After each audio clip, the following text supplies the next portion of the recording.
All right. Well, welcome everybody to the Business of Speaking show. This is Tim McDonald, your host, and I am very honored to be here this morning with Karen. How are you doing today? Thrilled to be here. Thank you for having me. Oh, well, thank you. And for those of you who have not joined before, the purpose of this show is I was doing interviews with speakers as I was getting ready to prepare to go into speaking full time. And I was learning so many great things and hearing so many interesting stories that and for those of you that know me, I am just the type of person who just loves to be able to share what I learn and be able to share other people's knowledge that I'm hearing with others.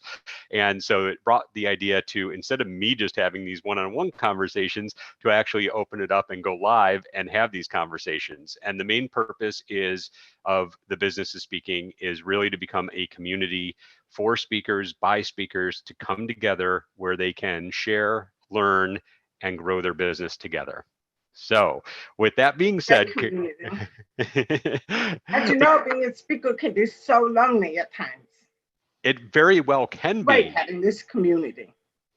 Yes. No, thank you. And that's what I love about community is it brings us together. We don't have to feel like we're alone. Mhm.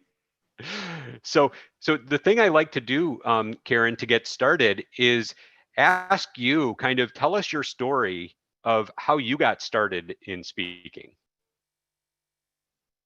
My story actually goes back when I was born. Yes, believe it or not, I was born with normal hearing and I grew up hard of hearing. And I became deaf at the age of 19 from a fall while barefoot water skiing. So from that point on, from being age 19 to about, probably to age 44, my life was, being a homemaker, raising three deaf and hard of hearing kids, working part-time jobs. My passion at that time was staying home with my kids.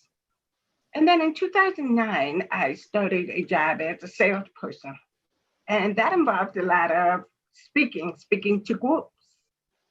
I was also working for Hands and Voices, a nonprofit, which also involved speaking to groups. After a couple of years, my soul was just kind of being killed by the sales job. It wasn't my passion. It wasn't what I really loved, the sales part. What I really loved was the people connection, speaking. I loved that part of it. So just literally after my father died, I was mutually fired from my sales job and they let me go. And that's when my speaking business started.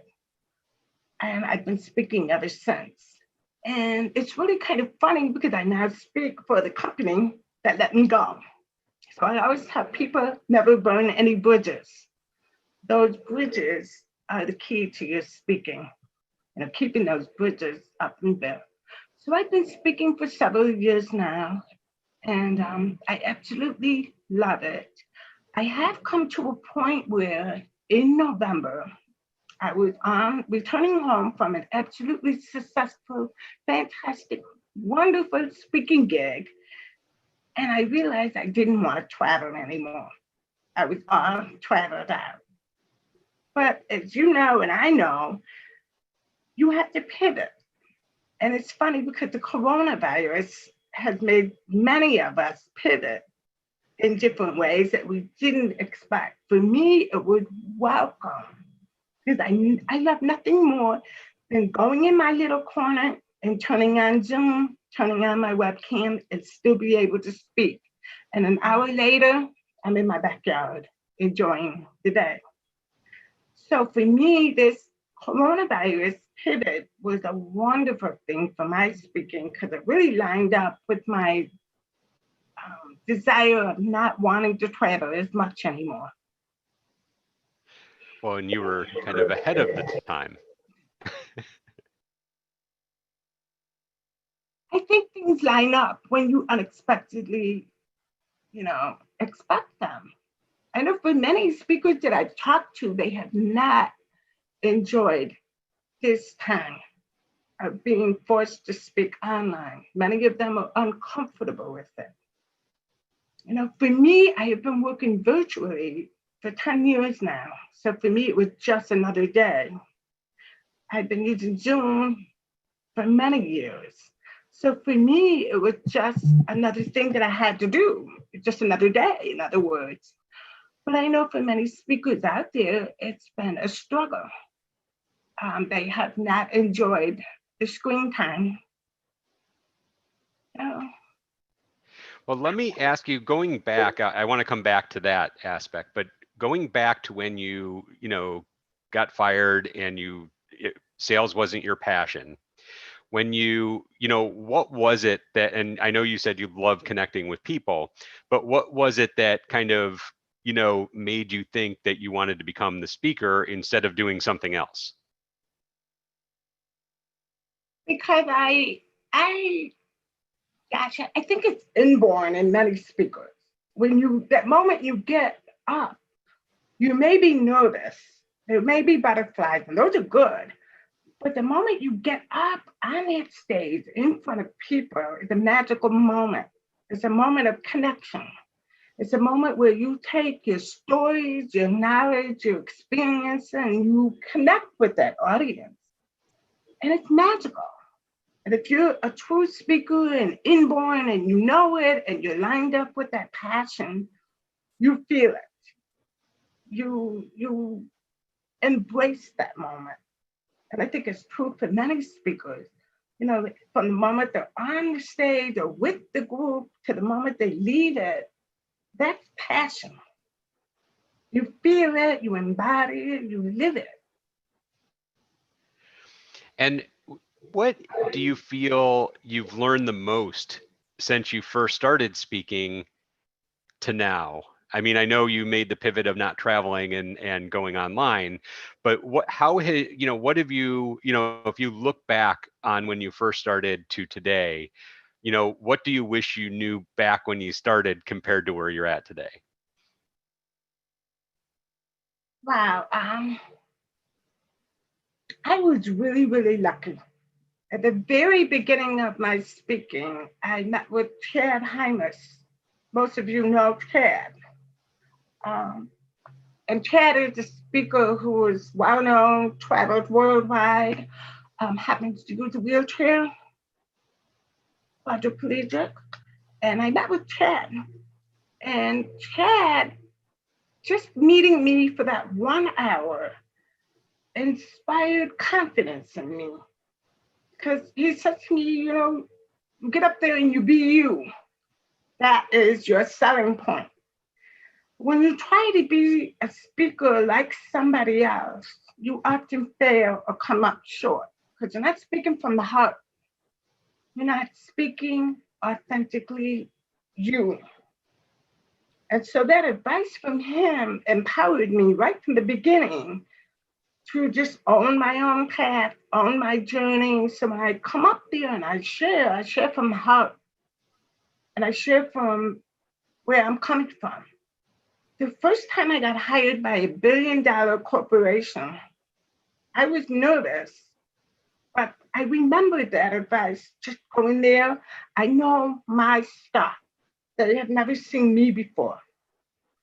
So that 2 hours we spent together in a workshop was amazing.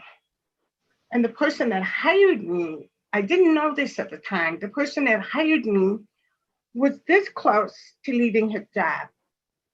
After our workshop, he stayed in his job. He used the practices that I taught and shifted it. And it was an amazing turnaround for him. So from that, I learned to be me, to know my stuff, to own my stuff, and go in there and share that stuff from that place. And I think when speakers do that, that's when they stand out. The moment you start trying to copy somebody else who's a famous speaker or use their material, you know, it's one thing to borrow material and share it as a teaching and credit that person. It's a whole other thing when you try to make it a part of you when it's not a part of you.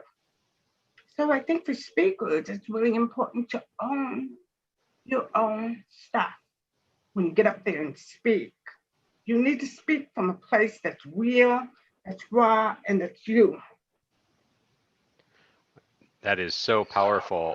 And, I'm just thinking, and this is a kind of a selfish question that I have, is one of the things I've been struggling with is I know who I am, but I'm trying to relate that to what I think people that want to hire me are going to want. And what advice would you give to me or somebody that's going through the same thing as me when it comes to that, what's going on in our heads? That's a fine line. I have had to dance that line too between what the market sustains, what they're looking for, what they think they're looking for, and what I can deliver. So, yes, you have to play to the market because that's how you get hired. You have to know the language that the market is speaking because that's how you get your foot in the door. For me, it has been referrals that are my best thing. Because once somebody experiences it and I ask for a referral, that seems to be the most effective way of marketing for me. Because people who have seen me, who have experienced me, are more likely to accept a referral from someone who has had that experience. And do you have anything that you have found that works to, because so many, I think, just even if we're not in speaking, right, just in business, the referrals are so powerful. But do you do anything to try and encourage people to make those referrals? I always go back to people who have had a good experience, and then I'll ask them, how can I be more of service for you? Do you know other people that I can service as well? I had a speaking gig a few weeks ago where I did that, and they referred me to another. I also, during this time, have been giving many of my speeches away for free to organizations that need it and to organizations that I know can tap back into me when things get better. So it's also a plan of thinking ahead. Who can I service now so that I can service them even better later? Very wise, very wise. So now I want to kind of pick back up where you left off at the beginning, which was talking about how you made this conscious decision to move to, staying at home and doing more virtual presentations and workshops. Can you explain like what the difference is for somebody that maybe hasn't done it or has been hesitant to do it? What is the difference between being up in front of people compared to being on a screen and presenting? Well, I will tell you that there's definitely a different energy. You and I both know that when you are surrounded with this energy of people, the noise, the reaction, there's a whole different energy that you feed off of, especially if you're doing a webinar and you can't see anybody in front of you. It's very, very hard to feed off any energy when you're looking at a screen and a camera is staring back at you, and then you're waiting for that chat to start so that that people are paying attention. Very different energy online. And I think it takes a strong speaker to work through that. To know that when you're speaking to this dead screen in front of you, somebody out there is still receiving it, and you may get the feedback later and not right now. I can't tell you how many times I've had a webinar and I think, oh my God, that just bombed. And then the next thing I know, my email's going, oh wow, I really like this thing that you said. So I always keep in mind that even when you're speaking to that camera in front of you, you're really reaching out to somebody on the other end out there who's receiving your message. It's interesting you say that. I remember speaking with so many people about, that were hesitant about blogging or sharing on social media. And they always go in with a great intent of wanting to help others, but they're afraid of what happens if I don't get a response. And I'm like, what if you knew that you could help one other person? Would you do it? And everybody says yes. And as you were just sharing that, I'm like, it's the same concept. Is we just need to remember, even if there's nobody there, that they're still listening. Somebody is listening. And I think it's really important to have that imagination that you're on the stage and the auditorium is filled. Even if you're looking at your unmade bed while you're presenting, picture that auditorium instead. Mhm. So when we look at your business, I mean, I know you've mentioned that you do, you've given talks and got up on stage or do it online. I know you've done workshops where you've actually gone into organizations and companies, and now you're doing those, I'm assuming, online as well. What other types of facets of business are part of your speaking business? I have written many books. So the books are a part of an extension of my speaking. And I always encourage people who speak to write a book. Don't be one way. Share your knowledge in different ways. Because you never know when somebody's going to pick up your book and hire you to speak, or you never know when you're speaking, somebody's going to go to Amazon and buy your book and refer it to 500 more people. So you've got to spread yourself out in a way where you can reach different audiences in different ways. So if you haven't written a book, now's the time to write it when you're at home in quarantine. So do you, in addition to the book, do you have anything like, do you do any courses, classes? Do you do any consulting, anything along those lines?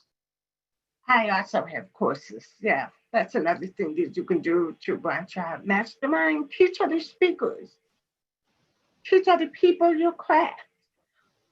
Create courses, create membership sites. There's so many things that you can do to amplify your business online, and not just through social media, but creating things of value, that you can share or teach other people. Yeah. And so as we're dealing with this online, doing a lot of Zooms, right? Both webinars and meetings. What are some, I know you shared like just envisioning, that big audience and auditorium being there, but what are some other ways that you found to really, especially like in the workshops, to really engage with the participants and make them feel like they're part of it? I ask questions where people will want to give an answer. And sometimes that's hard. Um, you know, engagement sometimes is really a challenge because people are also afraid to engage online. There's a little bit more resistance sometimes. And some other people that are more willing to engage because they feel safer online. It goes both ways. But I would always think about how can I teach something or share something with my audience that will touch them in a way that they want to interact, that they want to learn more, or they want to ask questions. You know, everybody has to typical things. Where are you guys from? Leave it, yes, if you're listening, things like that. They're typical things you can do. But everybody's zoomed out. They are zoomed out. You have to be unique. You have to be genuine. Find a genuine way to really connect with people. They're creating that connection. We've been isolated from each other for so long. We're creating connection. So I know, as you were mentioning that back in November made the decision to want to do this, right? Like do it more virtually and stay at home and not travel.